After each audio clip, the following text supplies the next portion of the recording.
You ever have one of those moments where you realize your whole life is about to get flipped upside down and it starts with a piece of paper? That was me standing on my porch while Delilah, our HOA president with her perfect hair, and a warning notice that looked like it came straight from the IRS, was screaming about my oak trees violating regulations and threatening to take me to court.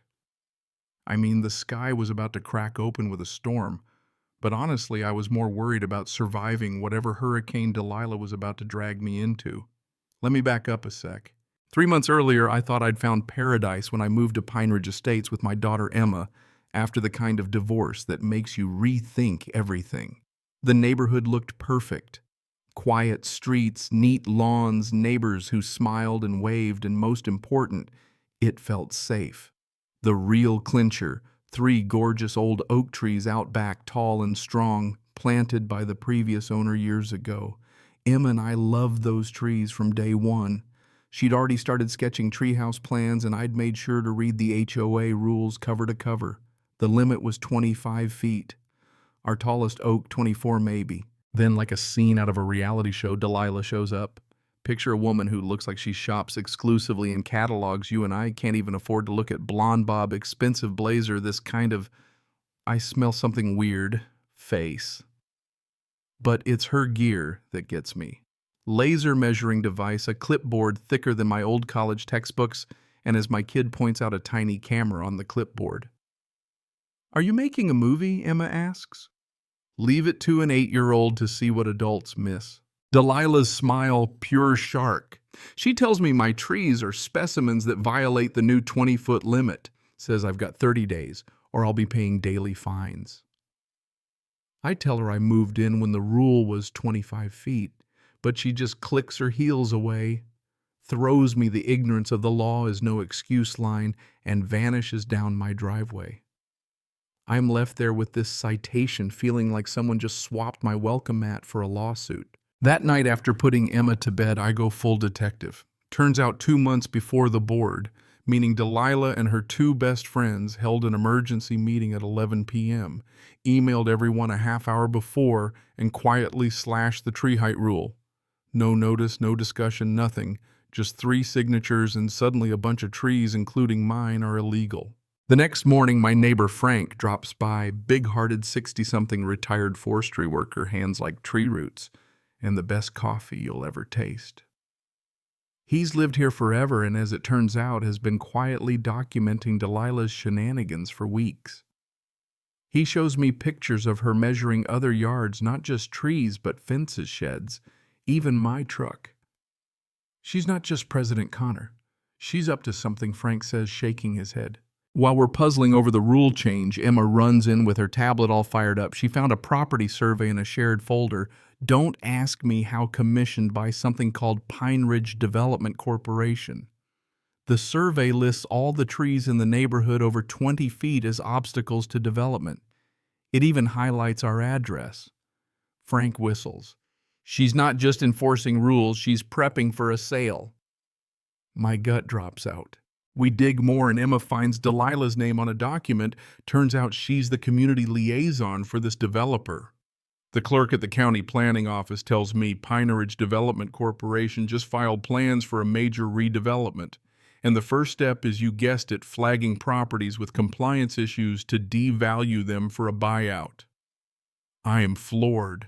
That afternoon, I get a letter from the HOA's lawyer, Ashley Chin, dropping my grace period to 2 weeks and tacking on $50 a day fines if I don't cut the trees. At the bottom, a handwritten note. Call me when you're ready to hear the truth. Yeah, that happened. The next day, I meet Ashley at a coffee shop. She looks like she's carrying the weight of the world. Turns out Delilah helped her out when she was drowning in student debt, but it was a deal with the devil. Ashley shows me the paperwork. Delilah's not just a president, she's a paid environmental preparation contractor. Her job: create problems that justify redevelopment, starting with trees like mine. Ashley admits Delilah's been pressuring her to send aggressive legal notices, threaten fines, and push families like us right to the edge so the developer can swoop in, claim declining property values, and force a cheap buyout. If Ashley refuses, Delilah can call in her mortgage. I'm stuck. Ashley says, eyes brimming with tears, but I'll help you behind the scenes.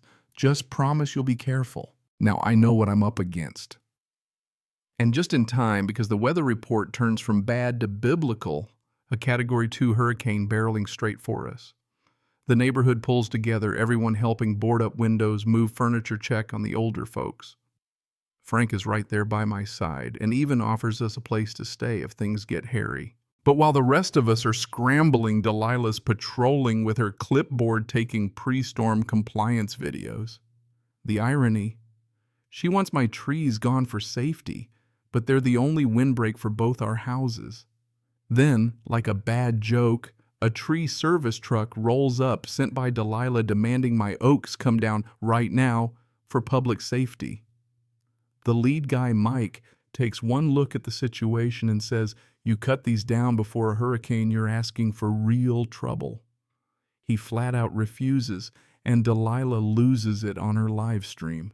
The storm rages that night. My trees sway but hold, shielding both my place and, even Delilah's. When dawn breaks, her house has some damage, but it's clear those dangerous oaks kept the worst of it off her roof. But the aftermath, that's where things get wild. Cleaning up, Frank and I spot chemical burns on my trees. The mud at their base stinks of chemicals, and following the trail, it leads right back to Delilah's yard. Then Dave, our local drone enthusiast, posts footage showing some kind of underground facility in her backyard. Concrete vents, the works. Ashley calls she's quit Delilah and gone to the EPA. Turns out Delilah's been poisoning trees across the neighborhood with illegal chemicals, trying to make natural storm losses look legit for the redevelopment pitch. The EPA shows up the next morning, hazmat suits, the whole deal. They uncover a full-blown underground chemical plant, storage tanks, pipes running under lawns. Delilah's not just a president gone rogue.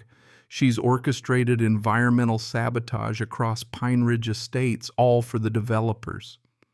Her confession, once the feds corner her, she did it for money, and because after her son's accident with a falling tree, she became obsessed with eliminating anything she thought was a risk. But her solution, destroying what makes our neighborhood beautiful, hurt everyone. With federal charges pending, the developer's assets frozen, and Delilah's reign finished, the community starts to rebuild. We get new HOA leadership, transparency rules, heritage status for our remaining big trees. Ashley helps residents sue for damages. Frank becomes the neighborhood tree doctor. Emma, wise beyond her years, starts giving tree tours to her friends, telling them how grown-ups can mess things up, but they can also fix them if they work together. 1 year later, our oaks stand taller than ever, the treehouse finally finished and full of laughter. Delilah, in a twist nobody saw coming, is doing community service, replanting trees in neighborhoods hurt by environmental crimes. When she sees us in the park, she just says, "I think about those oaks every day. I hope you and Emma can forgive me." If you told me 3 months ago that a fight over 3 trees would save an entire neighborhood, I'd have laughed. But here we are. So let me ask you, would you have stood your ground or given in to the pressure? What do you think about second chances? Drop your take in the comments. I want to hear your stories, your thoughts on justice, and what you'd do if someone tried to uproot your life, literally or not. Because believe me, the battle isn't just about trees. Sometimes it's about reminding everyone what really makes a place worth calling home.